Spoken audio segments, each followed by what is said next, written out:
Good afternoon. How's everybody doing? You guys hear me pretty good? Are we excited? Are we having a good time? Food good? Let's give a round of applause for the staff for me. Excellent service. Where's Julius at? Is he here? Step out, Julius. Can I have a round of applause for Julius for me? Thank you, Julius. You talk about servant leadership. Julius has been by my side. Hey, what do you need? What do you need? What can I get you? What can I do for you? Are you all right? Are you good? I was like, yeah, man, I'm more nervous than you are. I think you're more nervous than I am. I don't know. We'll figure this out. But great example, so thank you, Julius. So today we're going to dig into something pretty fun, and it's a disruptive mentality. How many of you are disruptors in the room? Show of hands. You like to disrupt the norm? Some hands went up way too fast. You're like, I'm ready to misbehave. So as you heard in the bio, I spent a lot of years in the corporate world. I was a corporate robot for Lowe's and Walmart, both of the world's two largest retailers. Was very blessed to travel from basically southern Ohio up to Michigan and work in one of the most diverse cities in the United States, Dearborn, Michigan. Anybody familiar with Dearborn, Michigan? Heard of Dearborn? It is one of the top diverse cities in the country. There's more different ethnicities there, cultures, than any other place in the United States. And that's where I really started to discover what leadership was. But the problem is it took a decade in order to figure out that the leadership that I was taught moving up through the ranks with Lowe's and Walmart was not leadership at all. It was actually management. Who here likes to be labeled a manager? Any hands, right? Yeah, it doesn't even feel good saying the word manager. But the problem was that's the way we were programmed. That's the way we're taught. That's what we are programmed through school, through elementary school, when we become a line leader. Who is a line leader in the room? Show of hands. 5. Okay, we have 5 line leaders in the room. How many of you can't remember school? Let me ask that question. There we go. Now the hands are going up. But we were taught in elementary school that line leader is amazing. You're so eager to be in charge. You want to be in charge. I have a toddler at home. He's going to preschool. He's like, Daddy, I'm going to be the line leader. I'm going to tell everybody what to do. I'm like, oh, I'm already cringing. You're going to be a great corporate robot, son. No, he will not, if I have anything to do with it. But we are fundamentally taught that's what leadership is. It's to be in charge. It's to speak first. It's to always have the answers. It's to always make the decisions. But what we're not taught is all the cost that comes with being a leader. And there's a lot of you in the room today, and some of you have already embraced this cost just like I have in my career. In fact, being a leader put me in the hospital. It almost killed me. I was working 90 hours a week. I was on a really bad diet. I had anxiety. I was depressed. I wasn't fulfilled. I didn't feel valued by the work I was doing. And it put me in a hospital. It triggered my stress. And if you don't know this, your stress is directly next to your immune system. They're like neighbors. They live next to each other. And the more stress you're under, the more havoc it's going to reach on your immune system. And it crashed mine, and it almost killed me.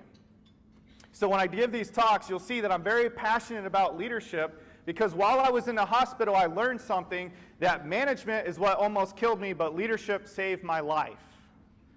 Because as I left the hospital, I was blessed to take my message from being really a nobody and still a nobody to go talk to companies around the country and to be on podcasts around the world and talk to over 5 million people to share what leadership really is. And leadership saved my life. So we have a short time today, and I want to ask for a fair agreement.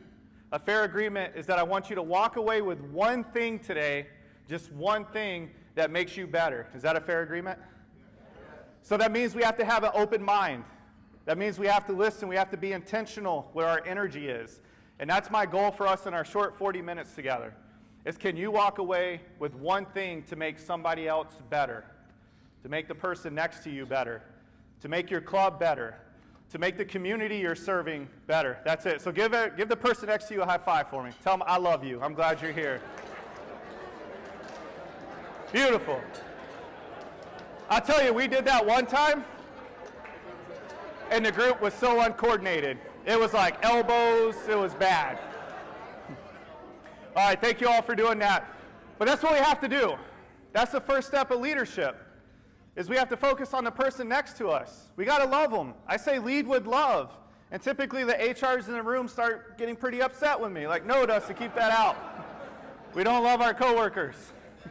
Yes, we do. We do, absolutely. I love that. But that's what leadership is. Leadership is love. It's about having fun. It's about smiling. My gosh, as I travel, I get to be in a lot of airports, which is not fun, so people watching is fantastic. I fly out of Detroit, Ohio, or Detroit, Michigan. If you've ever been up to Detroit's Metropolitan Airport, you get to see some really cool characters.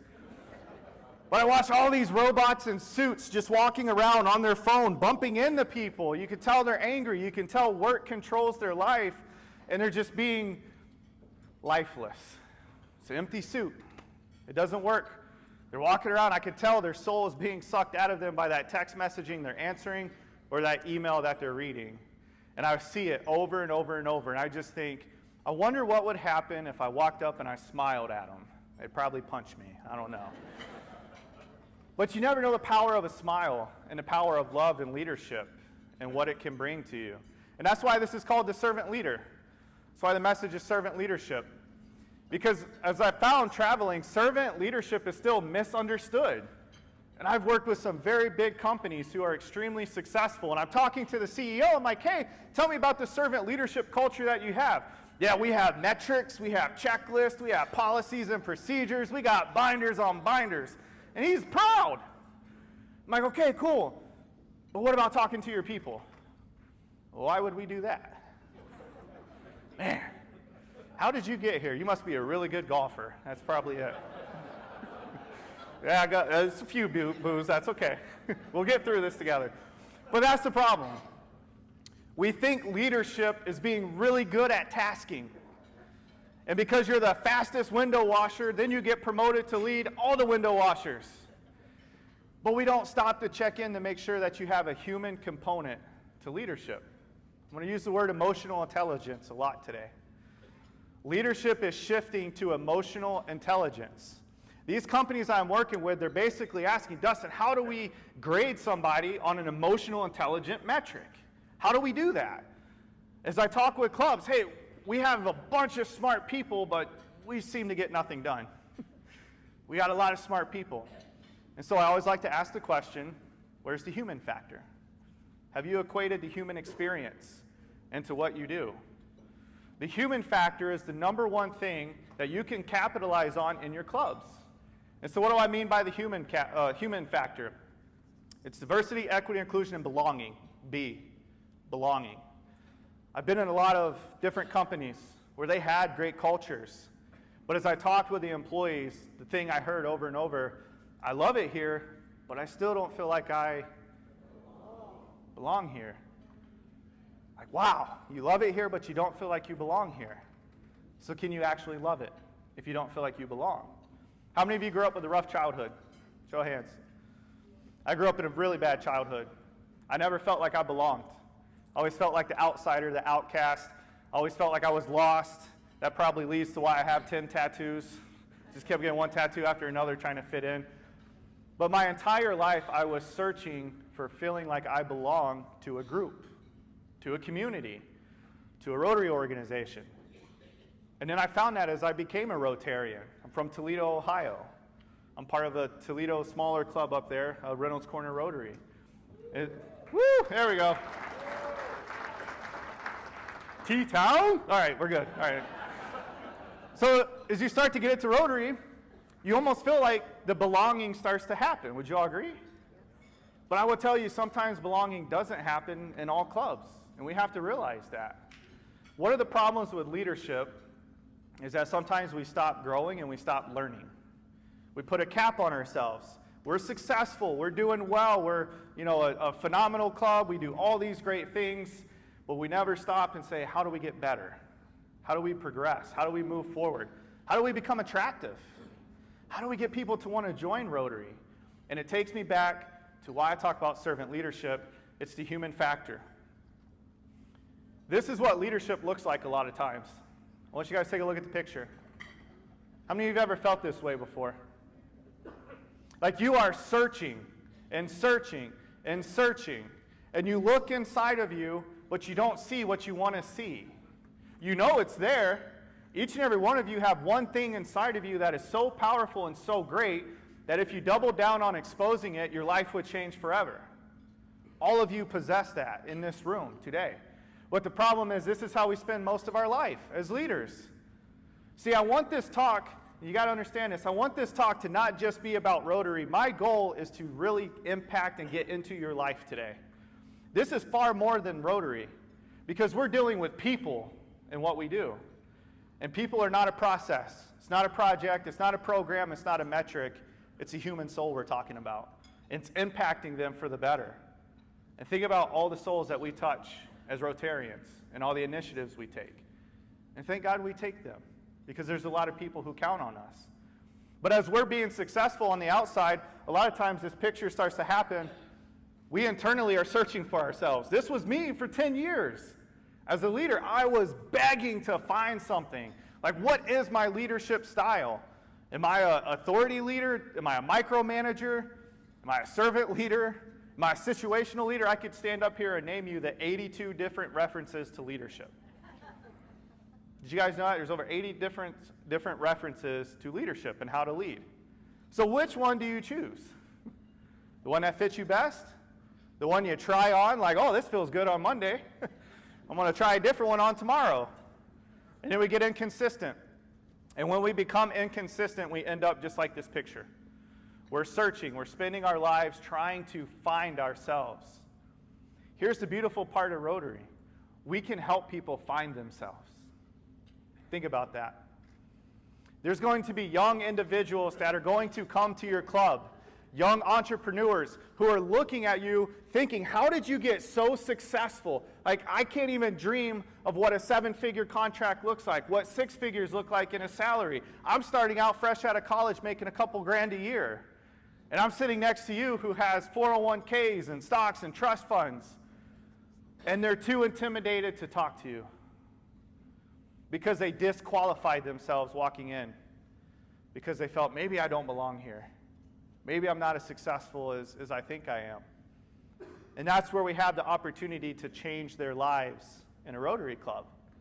To open up and say, tell me about yourself. What's your ambition? What's your inspiration? I'll tell you, I actually do not like the word motivational speaker. I don't like motivation. I've been motivated to get on a diet like 12 times. What do you think happens? Jason's like, suck it in today. You're wearing your black shirt, so make do. But it's true. Motivation doesn't last. That's why New Year's resolutions fail. I'll give you a quick statistic, not to make you feel bad in case you set a New Year's resolution. 42% of people in America by the first month quit their New Year's resolution. The other percentage, I think, is 23% quits by the end of the second month. Only 9% of the country actually sticks to their New Year's resolutions. Think about that. 9%. You know who those 9% are? It's who we watch on YouTube. It's who we read about. It's who we look up to. And we're like, okay, what's the difference? The difference is somebody at some point stopped and disrupted their world and changed it for the better. Everybody who's an expert was once a beginner. And so as these people who are coming to our clubs, who are fresh out of college, who maybe be doing what I did, left the W-2 to become an entrepreneur, and I'm seeking other entrepreneurs, I'm hungry. I want to know, what is it going to take? And thank God somebody stopped and talked to me and said, hey, Dustin, what's your business? What is it you want to do? What's a contact I can provide for you? What's a resource I can give you? Hey, as a matter of fact, let me tell you how I went bankrupt 3 times. That knowledge is just as powerful as knowing how you can impact them and creating a ripple effect. So the thing is, we all start here. These are not my kids.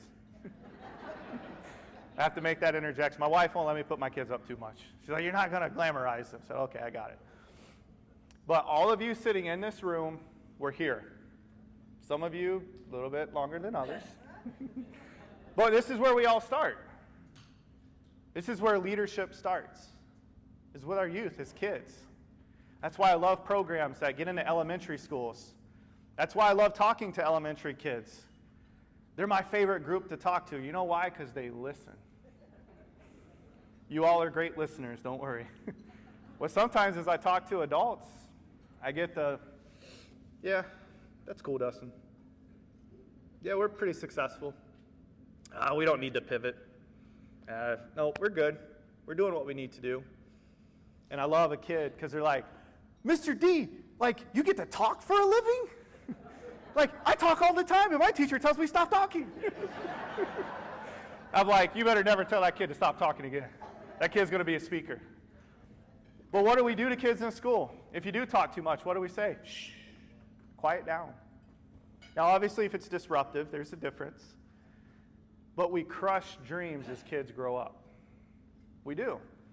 I am not tall. I look tall, maybe, but I'm not tall. I'm 5'9". I wanted to be a basketball player. Sorry, Dustin, you can't jump. You got bad knees and you're 5'9". You're better off becoming a speaker for sure. But as kids, what do we tell our kids? You can grow up to be what? How many of you are what you dreamed of when you were a kid? A few, a couple. I've never met a kid that says, I want to grow up to be an accountant. Never. Accountants aren't bad. I love my CPA, let me make that very clear. But it's true, we find our niches, we find our grooves. And what I love about Rotary is that we have an opportunity to touch the inner child in all of us again, to make it exciting. Think about the trips you're able to take in Rotary clubs, to go overseas and to help and to connect with communities. Some of these people just read about this or dream about this or see a video, but Rotary actually gives the implementation and the opportunity to execute these dreams and these visions of some of these individuals who enter your club. Well, what we have to remember is that we all start here as kids. We're excited, we're eager, we want to do more, we want to take on more, but then we start to figure out how the world works. How many of you, when you got out of high school, you were like, I was not ready for this? Anybody relate to that? I was a D student. Maybe that's why I got 2 Ds in my name. I don't know. My parents set my expectation when I was born. But I was a D student. And when I started working for my 2 first companies, geometry, that wasn't in people leadership. Figuring out a isosceles triangle had nothing to do with 2 employees arguing with each other. Like, let me find out the square root of why you guys are mad. None of that. So part of the point, and I'm not here to knock education whatsoever, I love it, I work with a lot of universities, but the point being is we have a great opportunity as Rotarians to teach what has never been taught, to focus on life skills. We have to grow younger. We have to work to engage communities more that we're maybe not reaching. But again, it goes back to a servant leadership mindset. Like I said, leadership is not a process. It's not something you manage. It's not something you wake up and put on Monday, take it off Tuesday. It's up here in our minds. And I learned that the hard way. I hope none of you have to get into a hospital to learn it. Hopefully this message today, you can maybe look internally and say, there's something I got to do just a little bit different today. There's something I got to tweak. There's maybe somebody I'm not talking to. There's maybe somebody I have to call. There's maybe somebody that I've been neglecting in my life that I know I could impact, and I know that Rotary could help. So why aren't you picking up that phone or having that conversation? That's servant leadership. It's putting our BS aside to focus on somebody else. And quite frankly, what I found with servant leadership is you actually heal yourself in the process. When you're sad, when you have anxiety, when you're fighting these emotions, guess what? Members in your club are fighting those emotions, are having anxiety, and feeling sad. So let's connect with them. Let's connect with each other. Hey, brother. Hey, sister. How are you? What's been going on? You don't seem as talkative lately. Is everything all right? I don't see as many posts from you on Facebook. I don't see your dogs anymore. What's going on? The problem is we get so busy. We get so busy. How many of you have busy schedules? Most people's hands go up. How many of you checked your phone at least 5 times today trying to look at emails, figure out what I got going on next week? The problem is we live to a schedule, but we don't live to life. And I hate to say this, we all die, but some of us die way before we're buried. And we got to remember that. We're literally walking around to a schedule. We're literally here all day long. We get home, we have a little interaction with our family. We've been dead a long time before they bury us. And that's the problem I have with leadership. That's the problem that I see that we're taught. So when you look inside of your club, when you look inside your organization, no matter how small, our club has maybe 25, 30 people at most, if that. But we make it a point to connect. We make it a point to text each other. We make it a point to reach out. Hey, I saw you got a new position. What's that like? Is there anything you need, any resources? What's going on? It's the human factor. We have to have the human factor in everything we do. We have to remember this slide, that we start off as kids excited when we join Rotary. This picture up there. Can we get that up there, please? It's where we start. So we got to remember. And then this happens as we travel. What do you think this bridge represents? Y'all, a couple answers. What's the word? Depth. Depth, yep. Beginning. Dead. Yes. Journey. Future. Transition. Crossing over. This bridge represents intentions. All your answers were spot on. There's one step before all of them, though. You have to have intentional mindset. You have to be intentional with your actions, with your words, with your heart, with your love, with your service. You can't fake it. I've talked to a lot of successful leaders who are really bad at faking they cared about people. You know why? Because they couldn't even get my name right. Like, I have Dustin Dale is my name. Like, really? Oh, Justin. I called Gustin before. Like, you had to make that up. But they weren't being intentional with wanting to connect with me. And so as you look at this picture, I want it to sink home for just a second that on the other side of this bridge is all the amazing things that our clubs can accomplish, that our districts can accomplish, all the amazing things that we can strive to do, strive to be. The greater version of us is on the other side of this bridge. There's a quote that I love that said, if you can tolerate the temporary pain, on the other side you'll find the best version possible and you'll finally be free. And I love that quote. Because many of us get to the front of this bridge and we stop. Like, oh, I don't really like that person. Go talk to them. I can't really commit. Find a way to commit. I really just, I don't know. We'll find a way to know. See, for us to be successful in our lives and to be successful in our clubs, we have to do everything with intentions. We have to have intentionality in our vocabulary, in our mindset, the way we talk, the way we think. I can't wake up and fake love my wife. Like, hey, dear, love you, see you soon, yeah. I have to be intentional, like, no, dear, I love you today, and I hope you have the best day ever. Who likes those people? Like, just make it the best day. You're like, don't talk to me before 10. 2 cups of coffee, please. The problem is sometimes we don't like them because they have way more control over themselves than we have of ourselves. And we're actually kind of jealous. Like, I wish I could be that happy. Like, I wish I could wake up and love life.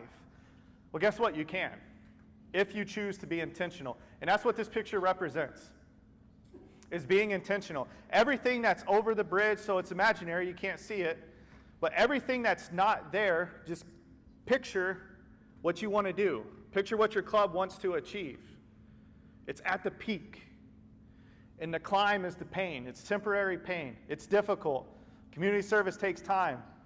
Meetings take time. Meetings upon meetings take time. Schedules take time. Family takes time. But if you can get through the temporary pain, I promise you on the other side, you will find the best version of yourself. And if your club can do the same, then you will have the best version of your club and the best version of leaders. But we have to push each other. We have to support each other. We have to continue to have the human factor inside all of this.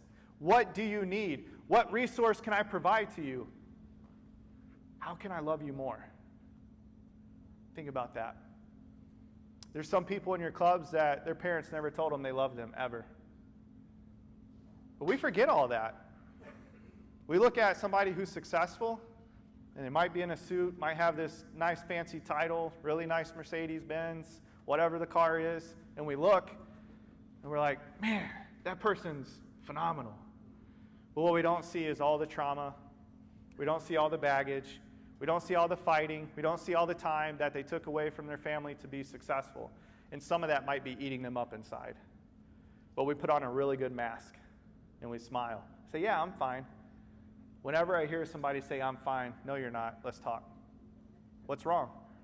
What is it? You want to go your whole life being fine? There's 5 types of people you can be. Bad, average, good, great, and elite. The majority of us, we end up at good. What do we say? I'm good. It's a good day. I got a good marriage. I got good kids. I got a good life. It's not that that's a bad thing, but how you think is how you speak. And we got to remember that. I'm elite. You're like, dang, he's cocky. He's a little arrogant. He's elite. No, I love life. There's nothing you could say, change, do that'll get me to stop loving life. I got a second chance at life. I am blessed. I love it. I don't have a bad day anymore. Only time I got a bad day is if our babysitter cancels. I love my kids, trust me, but like work, see, I fall into my own traps. It's about the only bad days I have. All of you have bad days. Your peers have bad days. But on the other side of the pain, the temporary pain, is greatness. And if you can embrace that travel, and if you choose to say yes, then you know one day we end up here. The end of the road. The problem is, can we look back and can we be satisfied and happy with what we did? Or are we going to be sad? We didn't make that phone call. I didn't call that person. I didn't fix that relationship with my mom. Let's talk about clubs. I didn't connect with that peer that I didn't necessarily agree with. We kind of had a rough patch altercation and we left on bad terms. You know, I didn't really give as much as I could have given. I maybe woke up and embraced 80% instead of 100%.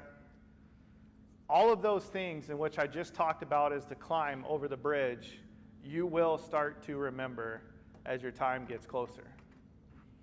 Unfortunately, I had to remember those things at 28 years old when I was going through what I was facing. At 28 years old, I had a 1-year-old at home. And the only thing I would have left him was an empty Walmart jacket that said Dustin Dale. That's it. I didn't spend time with him. I wasn't home. I was working. That thought, and this picture changed my life since 2021. To be intentional with how I spend my time. To be intentional with how I connect with people. To be intentional to how I want to talk to people. I just met Julius. And I love the guy's energy. He's back there giving directions. He's back there, what do you guys need? What support do you have? I don't know Julius very well, but I love his energy. I kept like, thank you, brother. Appreciate the water. You're awesome. He's a complete stranger. Sometimes I know Julius a little bit better than some of us know each other in our clubs. Think about that. When new people come in. So I want you to just take a moment to really think about your life in this picture. And I want you to decide one thing today when you leave, that you're going to make that call on the way home. You're going to send that email when you get home. Don't be emailing in the car. Drive safe. Don't text and drive. I'll make sure I get all my legal notices clear. But I want you to think about that one thing. Maybe it is somebody inside of our club that we've had riff with. Like maybe we got to call like, hey, I'm sorry. I've kind of been out of shape lately and I don't mean to take it out. Or maybe it's one idea that you've been afraid to speak up about, and today's the day you actually speak up, and then it impacts millions of lives later because you chose to speak up today. And it's actually a really great idea. Les Brown once said, the greatest ideas, inventions, thoughts, and theories are in the graveyard because they died with the person who had them and they never spoke up about them. When you're on your deathbed, you're going to have all those things standing around you, and you're going to look at you, and you're going to say, we wanted to come alive, but we have to die with you because you never spoke about us. You never shared with anybody about us. As Rotarians, we have the ability to create ideas. That's almost like what we're supposed to do. When there's a problem, solve it. Create an idea, generate communication, figure out how it is we can impact a community for the better around the world. I love when people ask, oh, you're the gear club. Like, no. We're not in clubs looking at gears and bolts all day. Like, that's not what we do. It's like, it's a gear because we rotate. We rotate chairs. We rotate tables. We rotate destinations. We rotate relationships. We rotate communities. We continuously rotate the world for the better. And I never want to get to this picture and sit there and say, man, I didn't really rotate enough. I really should have spoke up and had that idea. I really should have spoke up and said that. So I encourage you. I demand of you, do it today. Speak up, speak out, collaborate, communicate, have fun, be creative. But do not let an opportunity pass by that you don't make somebody else's life better. That's what servant leadership is. It's focusing on everybody else in order to help them and to make them better. But there's a couple issues with that. What do we run out of? Time. How many seconds are in a day? Answer, 86,400. I made sure to know that answer after what happened to me. Every day you wake up, you have 86,400 seconds every day. And if you are blessed to wake up the next day, guess what? You wake up with a reset clock, 86,400 that next day. Some of us spend 2,000 to 5,000 seconds complaining in the morning. You know you have 6 thoughts before you get out of bed, typically. Psychology has showed us. And typically 3 out of those 6 thoughts are negative. Oh, I'm tired, my back hurts. What do I got to do with the kids today? I really don't want to talk to my boss. I got to do this, all right, I got to do that. And instead, you should wake up and say, universe, God, whatever your faith is, thank you. I woke up today. My eyes are open. I found this stat that during COVID, 1/3 of the world was not waking up. Think about that for just a second. Do you think they would have changed their life if they knew going to bed that would have been their last night? Probably. They probably would have called someone. They probably would have fixed some relationships. The problem is we think we have borrowed time. We walk around thinking we're going to live forever. We act as if we live forever. We move at glacier speed. And corporations, my gosh, we had to have 12 months to just put Snickers next to Kit Kats. Like, how many meetings do we need to move boxes? But don't we do the same thing in our lives? Yeah, maybe one day I'll get around to doing something. Yeah, I know I need to take my family on a vacation. Maybe one day I'll get around to it. Yeah, I know I need to participate a little bit more. I know I need to talk to these people a little bit more. Maybe one day I'll get around to it. I'm here to tell you, friends, this 86,400 goes quick. It goes very quick. And I never want you to be where it's the last few seconds ticking and you start just, I wish I had time back. Steve Jobs is a great example. He actually was not a very good leader. If you read his studies, if you read about people who worked with him, he was a monster. He tore people up and wasted everybody in his life to get there. But on his deathbed, he said, I realized the mistake I made is I forgot about the human factor and all the work I did. I spent years making the world happy, but I didn't make myself happy and those around me happy. And now I'm out of time. I have no more time. So maybe I can just say this and it'll impact others to do things differently. So when you look at 86,400 seconds, that's the time clock on our clubs. We have 86,400 seconds to make a difference, to create an impact, to be in a community, to love. Just please love. When new people come in, embrace them. What's your goals? What's your dreams? What's your ambitions? What do you need? Hey, did you know you got 86,400 seconds in a day? You guys can use that statistic. I hope it sticks with you. And I hope every day you wake up, you put a shot clock on. And say what you want to say to the persons you love, to the people you have disagreements with. Do not let these seconds pick by. And part of our success as we work and we grow and we get frustrated with time, we end up like this. Like, oh yeah, that club's successful. This leader's successful. Like, why is it not coming together quicker? Why am I not communicating with people the way I want to? Like, what is missing? Why can we not solve this problem? And then we see another club or another company or another leader. Like, oh, their path's a little bit closer. Like, they got it figured out, and I still feel so far away from what I want to do. And then we look at somebody else, and it's just a little bit closer, and we're still frustrated. We're still trying to figure out how do we make the impact we want to. And the whole time we're actually on this path. Not all paths are the same for success. The time's the same, 86,400 seconds. But the path you're on doesn't have to look like everybody else's path to be a servant leader, to be a servant leadership club. Competition's great. The Mom E Club from where we're from, they're all the time coming up with competitions. I'm like wore out. Is anybody here from the Mom E Club? Oh, yeah. There we go. I'm like, oh, another email. Love y'all. I'm like, good for them. As I look at our club, we're a little bit smaller. And I'll tell you, I was that top line. I was frustrated with our club a little bit. Not because it's bad at all by any means, but I wanted to progress so quick. And I'm looking at these other clubs. I'm like, oh, can we just get there like faster? And the problem is we've been on success the whole time. I just had to step back and realize our paths are not always going to look the same.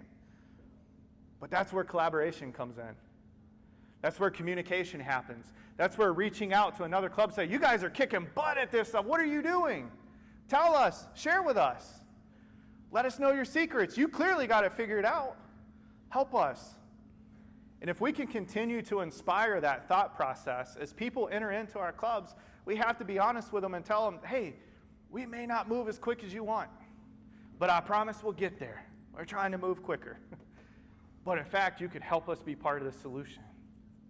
Help us. Share your ideas. Sometimes when new people join organizations, they're afraid to do what? Speak up. It's like, I don't know anything. Good. I don't want you to know anything. How else would you do it?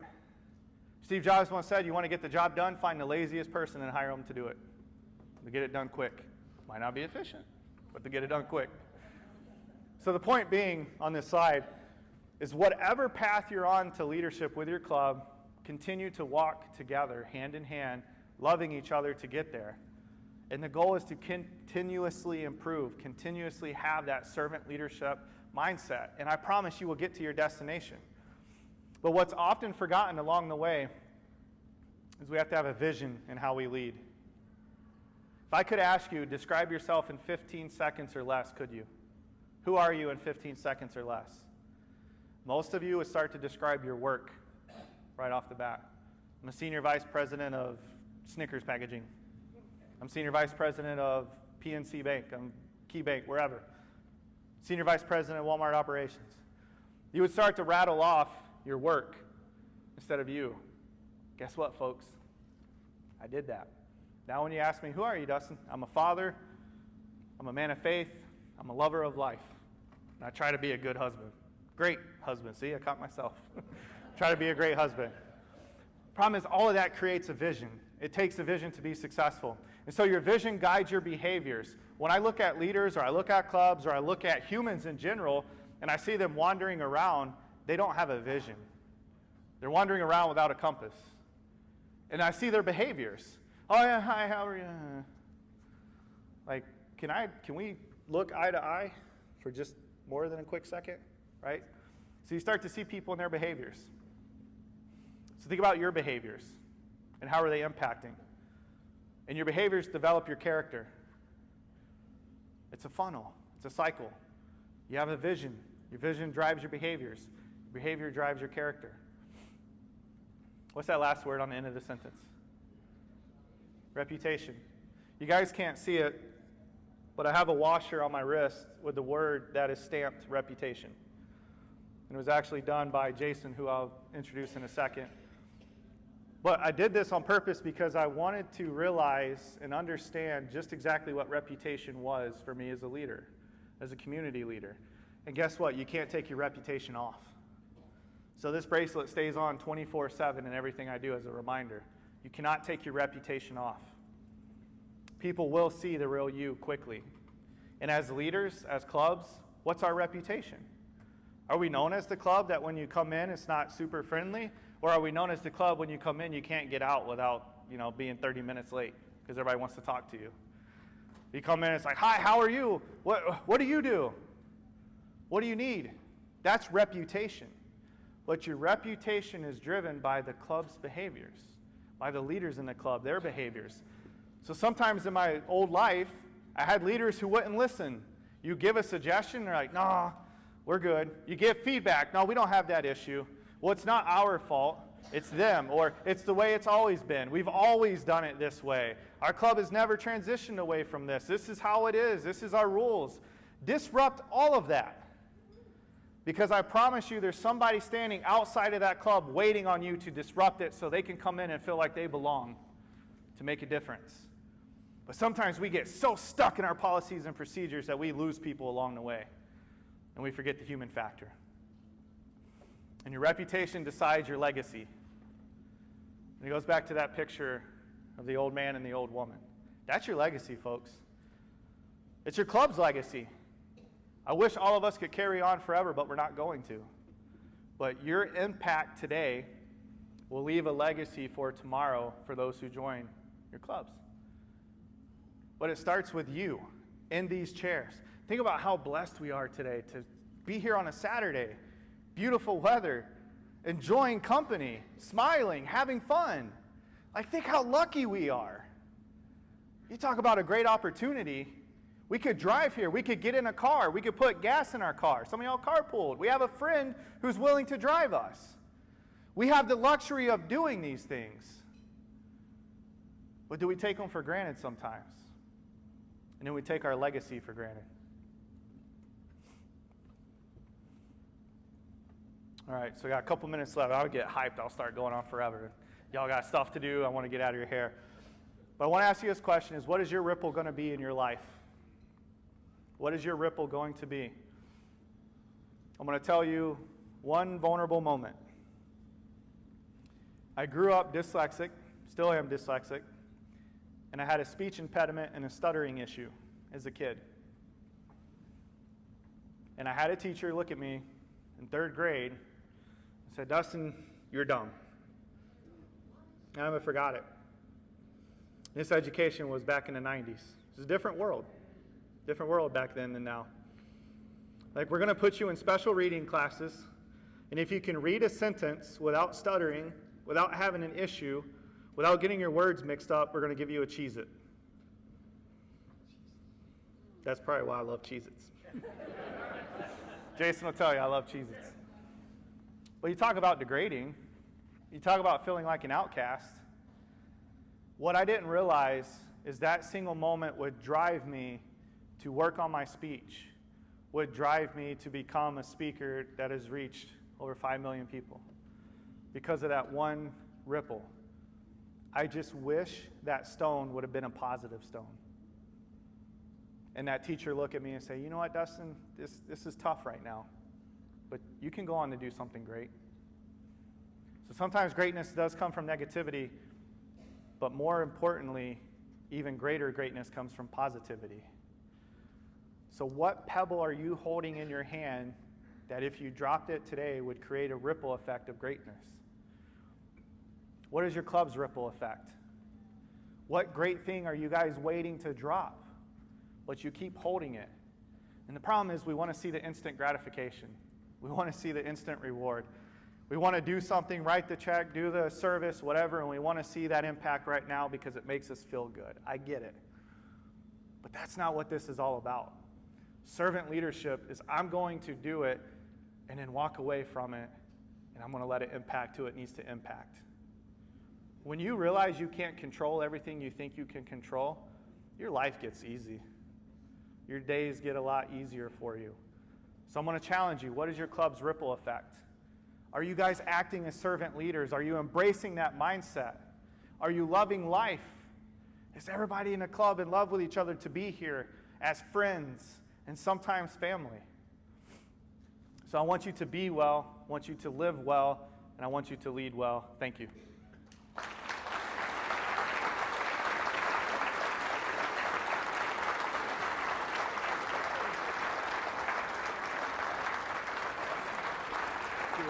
Thank you.